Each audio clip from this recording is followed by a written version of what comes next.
radiopublique.be. Salut les auditeurs, bienvenue dans la chronique de Marjo, le chercheur d'or, et j'en profite pour prendre la parole en premier pour vous balancer un truc de dingue. Marjo vient justement de me parler d'un rêve qu'elle a fait, et bon, c'est un peu intime, mais je pense que ça vaut vraiment le coup d'en parler. Vas-y Marjo. Bonjour, cher rêveur. Mais oui, moi aussi j'ai rêvé là un truc un petit peu, un petit scoop. J'ai rêvé que je couchais avec Johnny Hallyday. Oh là là, moi je suis trop jalouse, c'est waouh. Enfin, j'adore Johnny Hallyday moi. Et alors il se passait quoi? Mais non, je rentrerai pas dans le détail. Il se passe juste que c'était sympa, que c'était chouette, on s'entendait bien. Et Laetitia était au courant, même pas jalouse. Ça c'est bien. Ça m'a impressionnée. Mais donc non, c'est juste, voilà, je trouvais ça amusant. Et moi j'ai jamais rêvé que je me faisais à l'idée. Donc ça c'est... tu te faisais à l'idée. je sens l'énergie là, le cerveau qui bouillonne. Alors c'est ça, rêver de qu'on couche avec Johnny Hallyday, c'est juste qu'on se fait à l'idée. Voilà, bon, Johnny. Tu m'as cassé là. J'espérais déjà un rêve prémonitoire qui aurait été compliqué, certes. On en est là, ok, je vois. Sacré Johnny. Donc, enfin, oui, rêve agréable quoi qu'il en soit. Moi j'imagine bien, oui. C'est pas le cas de tout le monde. Hein. Moi j'en connais un qui a rêvé de Johnny, pour qui c'est pas si bien passé. Ah, tu parles de Philippe Catherine, de sa chanson. Tu connais? Oui, je connais bien. C'est sorti en 2019. Il a fait qui dit ce rêve affreux. Lequel? Non, n'en dis pas plus, C'est affreux, j'ai rêvé que je suçais Johnny. Oh, ça va, hein, Philippe, il y a pire. Hein. Arrête. Hein. Ça, les mecs hétéros, hein, tout de suite, catastrophe. Ils ont fait un rêve homo, ça y est, panique à bord. Mais on en parlait dans l'épisode précédent, justement, sur ces rêves homosexuels où on rêve, où on fantasme qu'on couche avec une personne du même sexe que nous. Donc tu avais parlé du fait que ça pouvait être aussi une déclinaison de l'amour de soi, oui, que en fait le partenaire avec qui on couche c'est une autre forme de soi. Si je rêve avec ici un artiste, je peux peut-être juste embrasser mon artiste intérieur, tu vois. Rêver d'homosexualité, ici, on va reprendre Philippe Catherine, qui rêve, qui suce. Je ne sais pas de quel Johnny il parle. Hein. Va savoir qu'il parle de Johnny Hallyday. Donc, soit il s'est fait Hallyday, comme on vient d'imaginer, ou simplement il embrasse sa virilité, sa part masculine. Donc, c'est un rêve tout à fait de compensation ou d'amour de soi. Donc c'est quelque chose de très constructif, ou bien au contraire. Ça ne doit pas être affreux du tout. C'est dommage qu'il le formule comme ça. Mais bon, je comprends l'idée.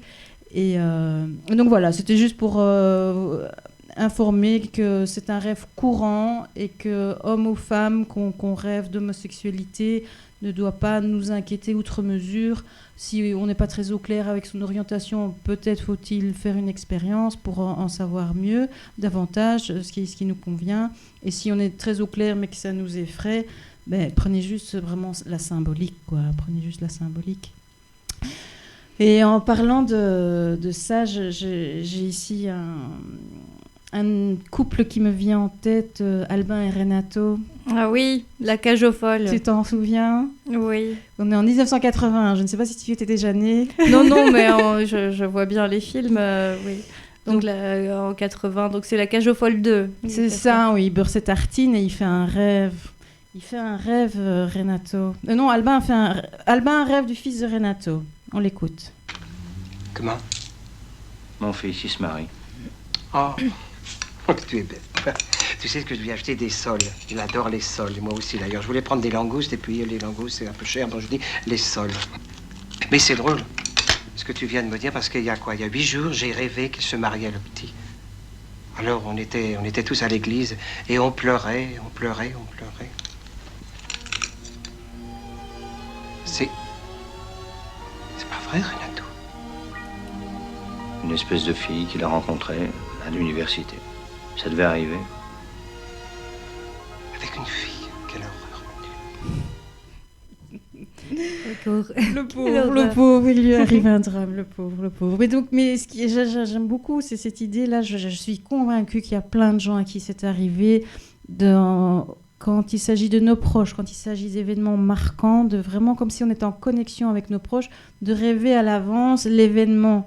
Donc là, on est une semaine avant l'annonce de ce mariage. Lui l'avait déjà rêvé que ce fils se mariait. Et bon, pour lui, c'était un drame, évidemment. Il était en pleurs à l'église, comme il le disait.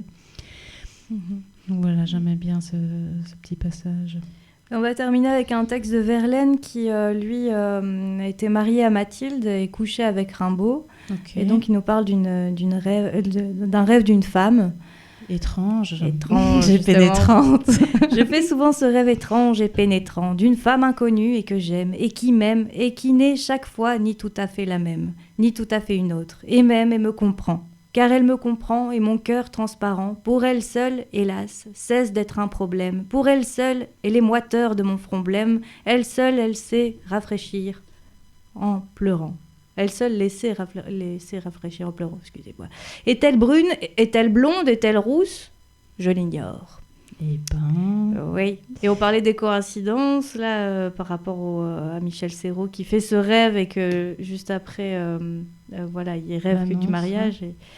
Et voilà, moi, je me retrouve à lire ce texte et je sors du coiffeur et on m'a fait 3 couleurs aussi. Donc, c'est châtain brun, blond et une mèche rose.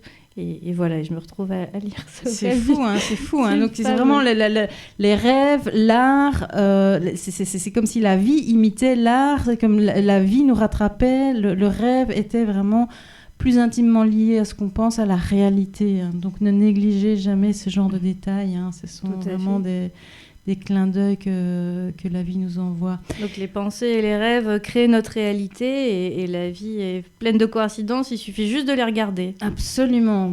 Mais d'ici là, faites de belles expériences dans la vie diurne ou nocturne.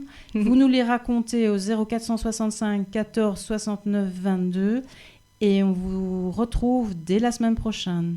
04 65 14 69 22. radiopublic.be